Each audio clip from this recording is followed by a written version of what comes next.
Are you looking for security and certainty? I think most people do. This is why we save and plan for our future, for retirement. It's why we have security systems and try to live in safe neighborhoods. We're looking for security and safety. Nothing wrong with that. Those could be considered really smart choices. But the bottom line is that some of the goals that we set, they're not going to happen. So have you ever been in a goal setting session? I remember doing many of these. And you set these goals and you plan a 5-year plan, or maybe it's a 1-year plan, a 5-year plan, a 10-year plan. I don't know. Maybe it's because my life blew up, but I'm sitting there at one point thinking, I don't know if I believe necessarily in long-term goals. Well, maybe the long-term goal of making it to heaven, that one I believe in and I work toward. But there are just so many things that can happen along the way. And I think the problem is when we have these long-term goals and we're fixated on them, if they don't happen, then we feel bummed out. We feel like a failure. And instead of going, okay, let me alter my course, let me change the plan, let me get on a different road.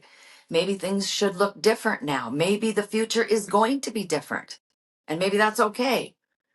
But we don't do that because we're so fixated on this needs to be the goal. And like I said, then when it doesn't happen, we feel like a failure.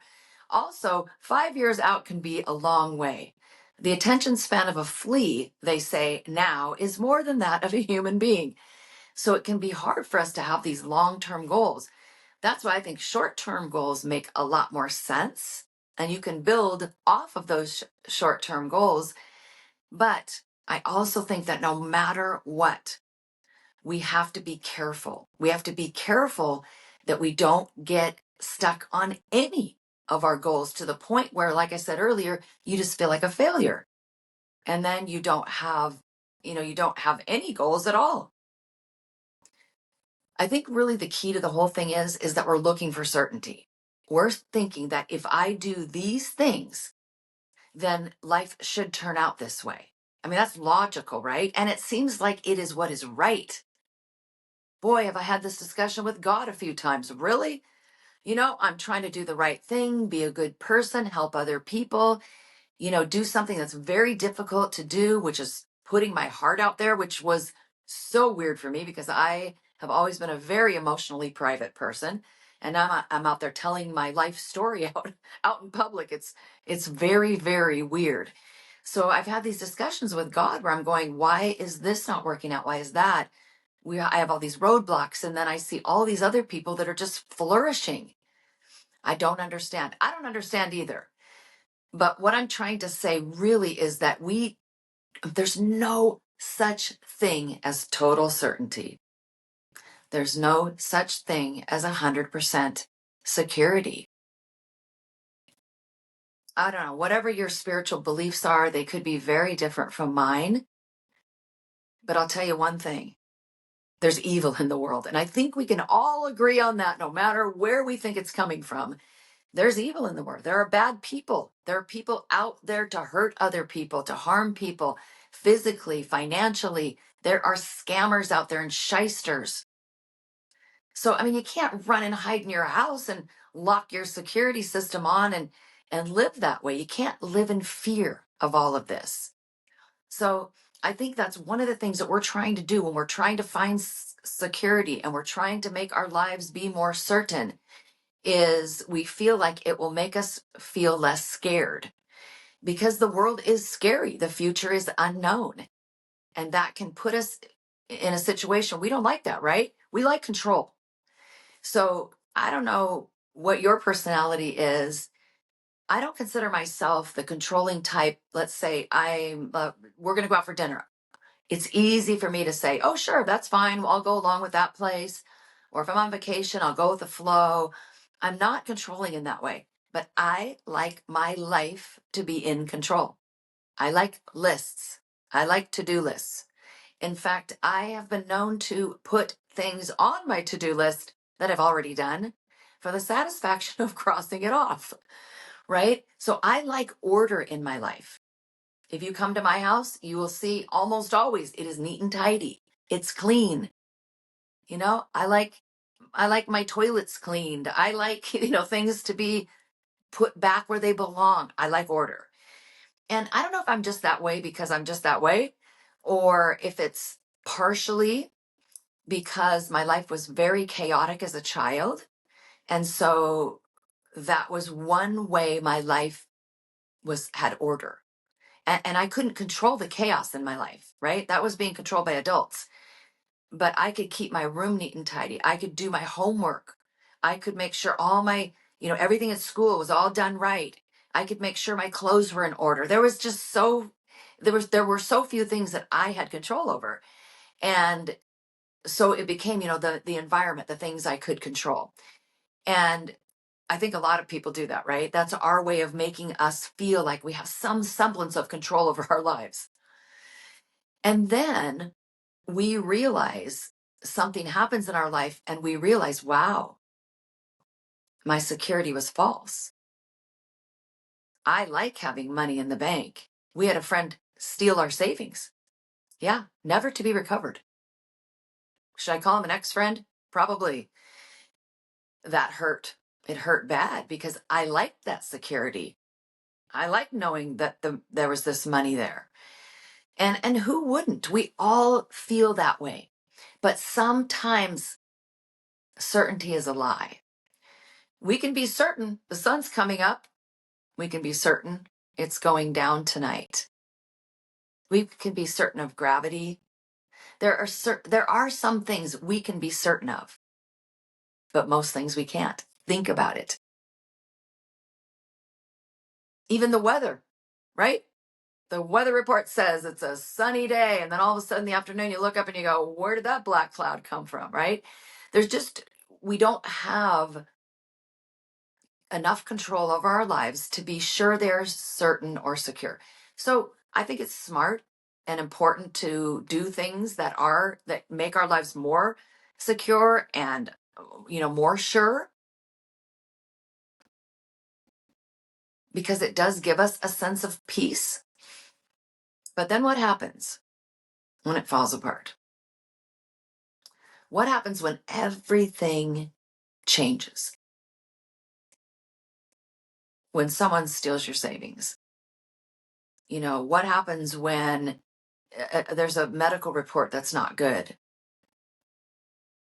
What happens if someone breaks into your car? I mean, that right there shatters your sense of security. An invasion, right? I mean, how terrible. And then there are ways that are different where our sense of security and our sense of surety and even how we feel about the world changes when it's a different kind of break-in.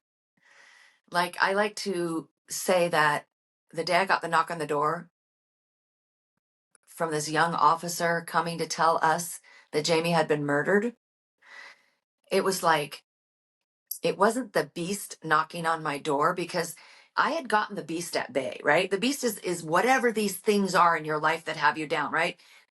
Guilt and shame and fear and overwhelming grief. It can be many, many different things.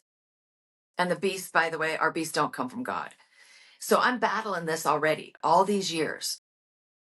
I say 13 years. You'll hear me say 13 years all the time that I rode the roller coaster from hell during Jamie's addiction.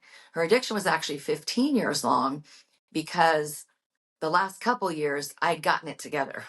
This is when I decided to stand up and fight. And I wrote Still Standing after all the tears.